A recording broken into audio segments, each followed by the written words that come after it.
So some of the learning outcomes from the full course include a lot of things that seem separate but are very much connected to succession planning. So we talk about things like the costs of turnover, and we will cover that today as well, because what better way to make a case for an HR initiative in the organization than to be able to show some facts and figures and costs, right? So we still have a startling number here that the annual turnover cost of one employee is over $20,000. So we want to talk to our business leaders about ways to keep good employees in their seats, right? So this is what we come to the table with, the math. Now, the difference between direct and indirect costs, I split that out for you. Your direct costs are things like recruiting, job ads, the actual salary that you're paying someone to sit in a training room.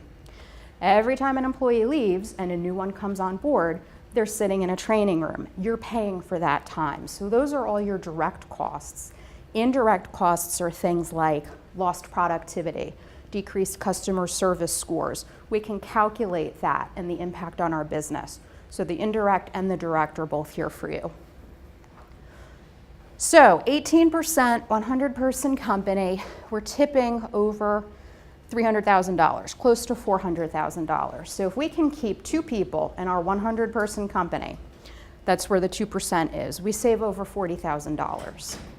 We're never going to be able to keep everyone. Life happens, right? People get new jobs, they move, spouses get new opportunities, change of career, retirement, things like that. But can we save 2 people out of 100? Probably. So let's take a look at some of the ways to do that. We also want to factor in our general employee engagement. So to give you a quick summary on that, it's the discretionary effort. How hard will I try? How much will I go above and beyond what I'm required to do? For the most part, people know what exactly do I have to do to keep this job. Then there's the extra. We want the extra. So we want to also tap into that. It's also connected to our succession planning, our mentoring, things like that. So tying it together, finding a solution, a great way to start is through a mentoring program.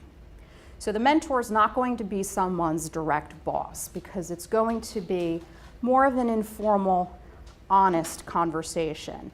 A situation where someone can feel comfortable saying, I'm stuck on this, I need help, or I keep running into this same challenge, I don't know what to do. It's not easy to tell your boss, I don't know what to do.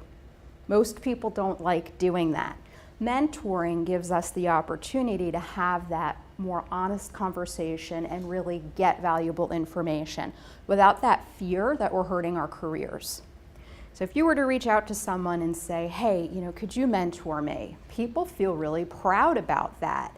It ups their game, going back to their levels of employee engagement. Now they also feel a higher sense of responsibility. They're more eager to come to work, make a contribution. We want these things. We saw in the slides before that higher levels of employee engagement directly relate to higher success in the business. I see this as a win-win. I think it's a great solution.